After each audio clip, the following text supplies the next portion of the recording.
जय श्री राधा रानी सरकार की, जय श्री कृष्ण भगवान की, जय श्री राधा अष्टमी व्रत महोत्सव की। मंदिर श्री बंसी वाले महात्मा यूट्यूब चैनल की ओर से हम आप सभी भक्तों का हार्दिक अभिनंदन करते हैं। श्री राधा अष्टमी व्रत महोत्सव के उपलक्ष्य में प्रतिदिन हम आपको श्री राधा रानी जी की सुंदर लीलाओं की कथाएं सुना रहे हैं। तो आज हम आपको श्री राधा रानी जी की ऐसी परम सुंदर कथा सुनाने जा रहे हैं जिसमें आप सुनेंगे कि किस तरह श्री राधा रानी सरकार ने अपने दो भक्तों पर कैसी कृपा की है। कलयुग की ही बात है, कोई पुराने समय की बात नहीं है, कुछ वर्षों पहले की बात है। तीन महात्मा थे जो सदा भगवान के चरणों में अपने मन को लगाकर रखते थे।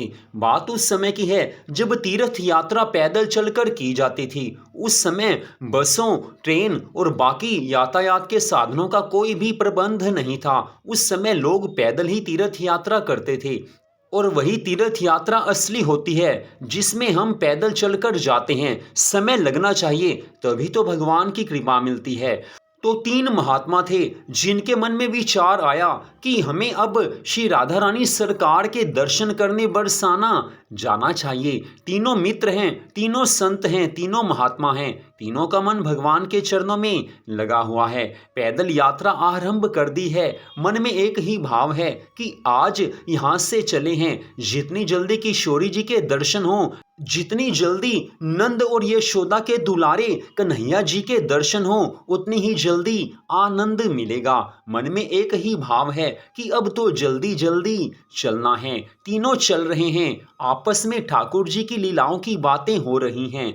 तीर्थ यात्रा करनी हो तो ऐसे लोगों के साथ मिलकर करनी चाहिए जिनका मन भगवान की भक्ति में लगा हो। आजकल लोग तीर्थ यात्रा तो करते हैं, वो ऐसे लोगों के साथ तीर्थ यात्रा करते हैं जो बिल्कुल संसारी होते हैं, जिनका मन भगवान में लगा नहीं होता है। तो ऐसे लोगों के साथ तीर्थ यात्रा करना वैसे तो अच्छी बात है, क्योंकि भगवान के धाम में जाना सदा ही अच्छा माना जाता है और सदा ही अच्छा माना जाता रहेगा। लेकिन अगर कोई अच्छा भक्त हो, अच्छा संग मिले, तो उस तीर्थ यात्रा का आनंद कुछ और ही माना जाता है। अपने जैसा स्वभाव जिसका हो, जिसका मन भगवान के चरणों में लगा हो, जो हर पल ठाकुर जी को याद करे, ऐसे भक्तों के साथ तीर्थ यात्रा करने का अपना एक अलग ही अनुभव होता है, अलग ही आनंद होता है। तो तीनों भगवान के भक्त हैं, संत हैं, महात्मा हैं, चल रहे हैं कि किशोरी जी के दर्शन करने हैं, ठाकुर जी के दर्शन करने हैं। लेकिन जिसके ऊपर भगवान की पूर्ण कृपा हो वही तो भगवान के दर्शन कर सकता है, और किसी के बस की बात नहीं है। अब रास्ता चलते चलते तीनों में से एक बीमार पड़ा है। वो कहने लगा कि अब मुझसे आगे नहीं जाया जाएगा। दोनों उसको कह रहे हैं कि तुम्हें साथ लेकर आए हैं तो साथ लेकर जाएंगे, लेकिन वो कहने लगा है कि अब मेरे बस की बात नहीं है, अब मैं बिल्कुल ठीक नहीं हूँ और मुझसे अब नहीं चला जाएगा, मेरे कारण आप क्यों रुकते हो। तो दोनों ने सोचा कि ये बात भी ठीक है, क्योंकि अगर हम यहाँ पर रुक गए तो हम भी ठाकुर जी के दर्शनों से वंचित रह जाएंगे। तो दोनों चल पड़े हैं। दोनों आपस में मजाक में ही कहने लगे हैं कि चलो आज पहले श्री जी के मेहमान बनकर देखते हैं, अर्थात राधा रानी के मेहमान बनकर देखते हैं। पहले बरसाना धाम में जाएंगे, देखते हैं कि श्री राधा रानी कैसी आवा भगत करती हैं, श्री राधा रानी कैसे हमारी खातिरदारी करती हैं। हंसी मजाक में दोनों ने ऐसा कहा है और चल पड़े हैं बरसाना धाम की ओर। चलते चलते रास्ते में विश्राम किया है, फिर चलने लगे हैं और जाकर किशोरी जी के बरसाना धाम में श्री लाडली सरकार के मंदिर में पहुंच गए हैं। किशोरी जी के दर्शन किए हैं, मन में जो भाव है किशोरी जी के सामने प्रकट किए हैं। किशोरी जी के दर्शन प्राप्त करके अनंत आनंद का अनुभव हुआ है।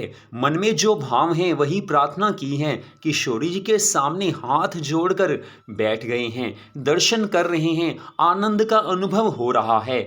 उनका सौभाग्य तो देखिए कि श्री राधा रानी सरकार के मंदिर में उस दिन कोई उत्सव था उत्सव में भाग लिया है, सब कुछ देखा है, आनंद का अनुभव हुआ है, लेकिन आगे श्री राधा रानी क्या कृपा करने वाली हैं ये दोनों को कुछ भी नहीं मालूम है। क्योंकि श्री राधा रानी सरकार जब कृपा करती हैं तो बस उसी समय अनुभव होता है कि किशोरी जी हमारे साथ हैं, पल पल हमारी रक्षा करती हैं। दोनों ने तो रास्ते में मजाक में कहा था कि देखते हैं श्री राधा रानी सरकार कैसी खातिरदारी करती हैं, कैसे हमारे साथ व्यवहार करती हैं।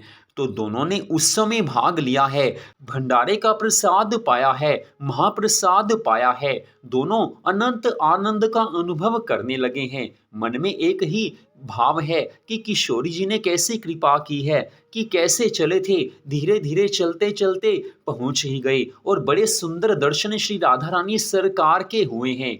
इसके पश्चात उस समय रात्रि हो गई। अब रात्रि में शयन तो करना ही है, अर्थात सोना ही है।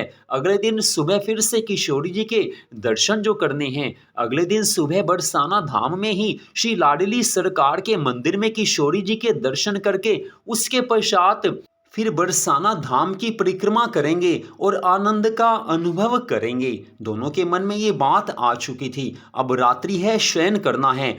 तो पुजारी ने उन्हें सब प्रसाद दिया, महाप्रसाद उन्होंने पाया। मुख्य पुजारी ने रात्रि में सोने के लिए स्थान दिया है, उसी झोंपड़ी में वो दोनों सोने लगे हैं। सोने से पहले आपस में किशोरी जी की कृपा की चर्चा करने लगे हैं। जीवन हो तो ऐसा कि हर पल किशोरी जी की याद में बीते। दोनों भक्त हैं, दोनों किशोरी जी की चर्चा करने में लगे हैं, ठाकुर जी की कथाएं आपस में सुना रहे हैं और सुन रहे हैं, कितना आनंद का अनुभव कर रहे हैं ये कहा नहीं जा सकता है। क्योंकि जब किशोरी जी की चर्चा चलती है, ठाकुर जी की कोई बात चलती है, किशोरी जी की ठाकुर जी की लीला की कोई बात चलती है, तो जो आनंद मिलता है उसका अनुभव तो हो सकता है, लेकिन किसी को बताया नहीं जा सकता है। दोनों रात्रि में अब सो गए हैं, निद्रा आ गई है, लेकिन किशोरी जी की कृपा अभी तो होनी थी। किशोरी जी कैसी कृपा करती हैं वो अब आप सुनिए।